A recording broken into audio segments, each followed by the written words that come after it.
I was wondering what it might be like producing beats by completely sticking to free software, presets, packs and VSTs. As my digital audio workstation, I chose LMMS, which is the Linux Multimedia Studio. It's both free and open source. I already own a bunch of different VSTs, most of them are for mix and mastering, but for this project I decided to only use Vital as an external VST, which is a free wavetable synthesizer, so you can use it to create a lot of different instruments. So yeah, let's download and install LMMS. I already have some experience from using FL Studio, so I will make a bunch of comparisons to FL Studio in this video. And with some experience, I mean that I know what options I have to create something, but I lack experience to know what works and what doesn't, or how to fix common issues.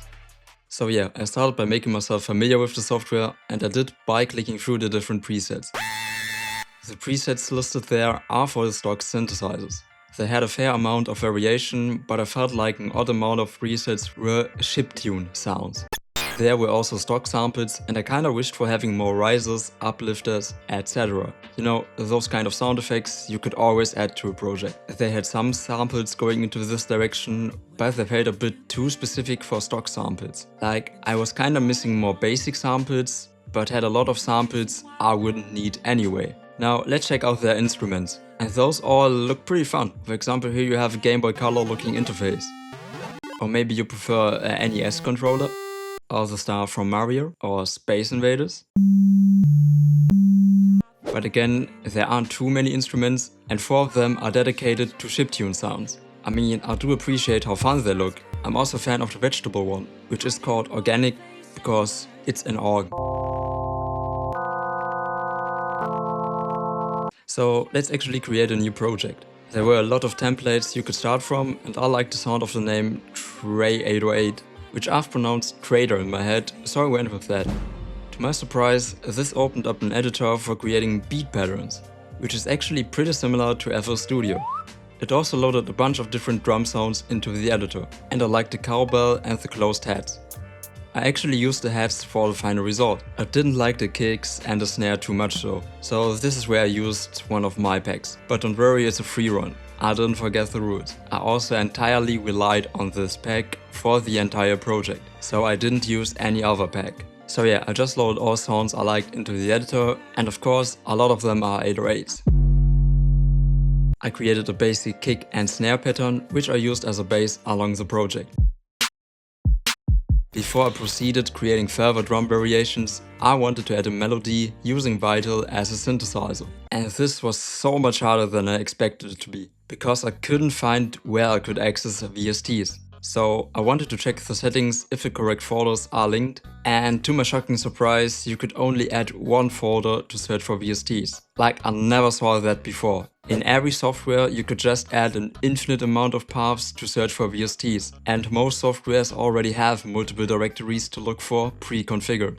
Like for VSTs, I just always spam through the installer, and not even Windows knows in which of my 7 VST folders it will end up. So I searched my PC to see where Vital was saved and made sure the path is set up correctly. Restarted LMMS and still saw no new instrument in the list.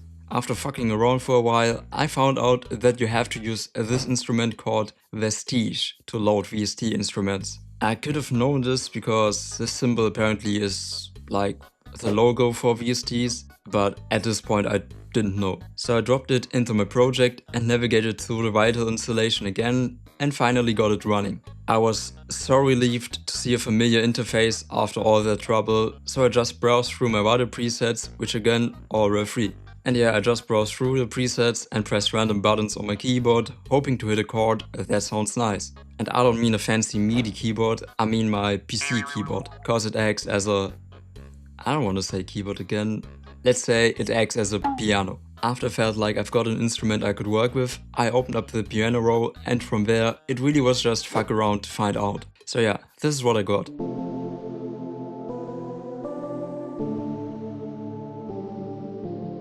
Not too bad for my amount of experience and the first time with the software. I actually like the piano roll editor, and I think it's less distracting than an FL Studio. I just couldn't figure out how to stretch notes in a way they would all move closer to a certain point, which kinda limited me in my workflow later on, but of course nothing you can't work around. I also wanted to give one of the stock instruments a chance, and I chose the one called Vibed, which is for creating string sounds. I had a hard time getting this one to work. I added a comp filter and reverb to it, which helped a lot making it sound nicer. It kinda ended up sounding like a detuned guitar played in a large hall, which wasn't what I was going for honestly, but I guess it adds a bit of grungy emo vibe to the project. But this was what I kinda ended up with as a bass.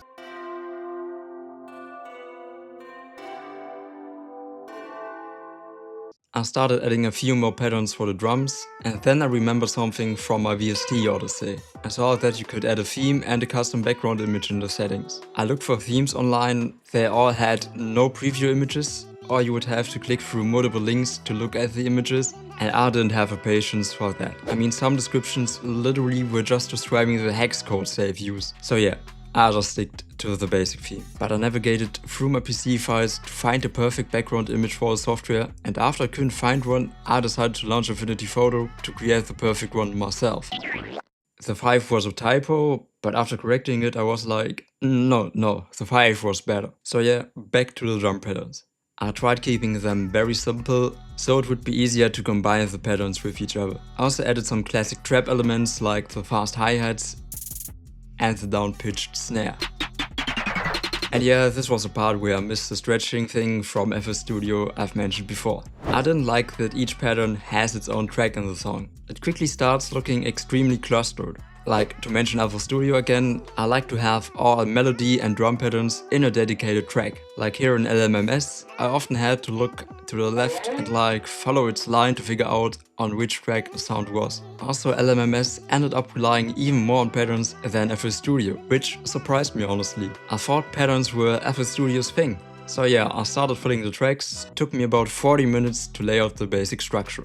To keep things interesting, I now wanted to add different kind of sound effects, including uplifters, risers, crashes, and different percussion elements. And this is unbelievable, but I actually had to Google how to add sound effects, because you can't just drag and drop them. And even after Googling, I couldn't figure it out at first. I figured it out a bit later, but because I didn't know how to add the uplifter sound effect, I started building it myself by creating a white noise with the free oscillator and then created an automation for the cutoff of a low pass filter I've put onto it. I ended up moving it to another point than I've initially planned, so I still needed a sound effect for the beginning. And I finally figured out how to add a sound effect to the project. First, create a new sample track. Now left click on an empty space on the sample track to create a pattern. Now drag and drop your sound into the pattern. And you're done.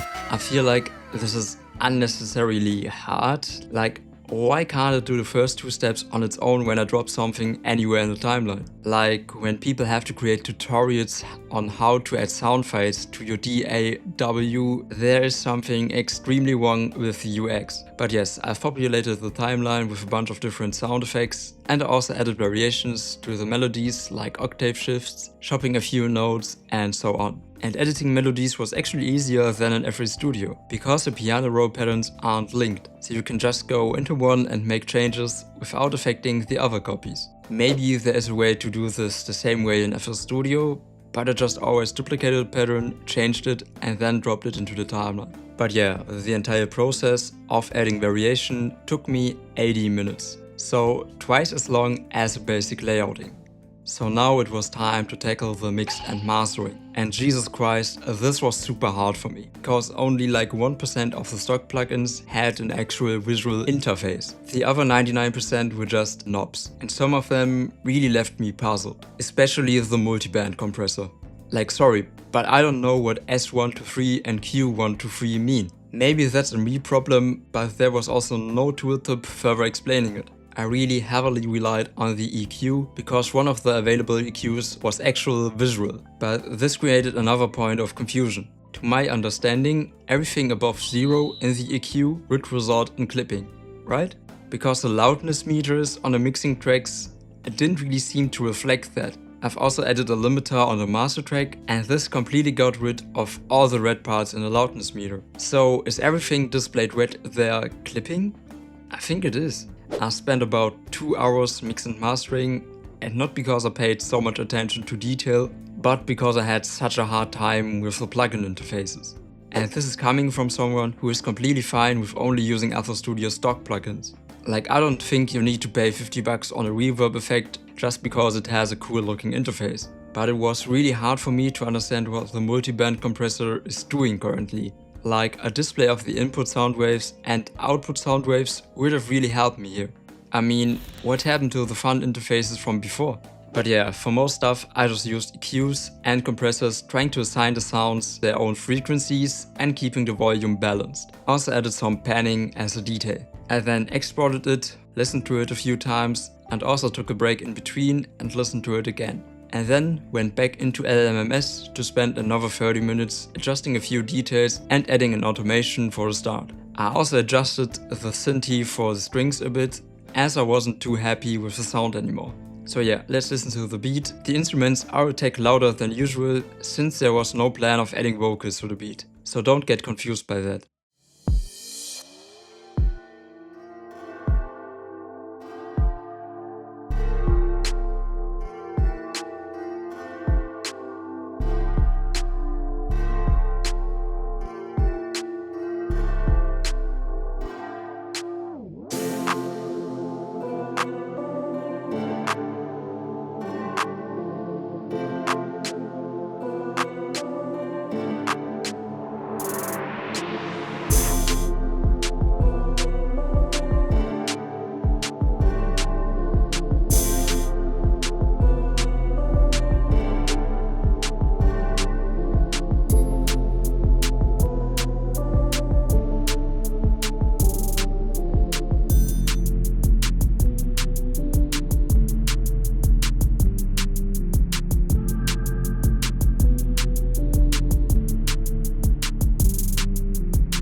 So yeah, that was me creating a trap beat using only free software. It's definitely possible, and I mean LMMS is free and open source, so of course you can't complain too much. But yeah, some UX decisions are a bit weird, and I feel like for beginners this would be harder to learn than FL Studio. If you want to see more videos where I explore different creative software applications, make sure to subscribe to the channel.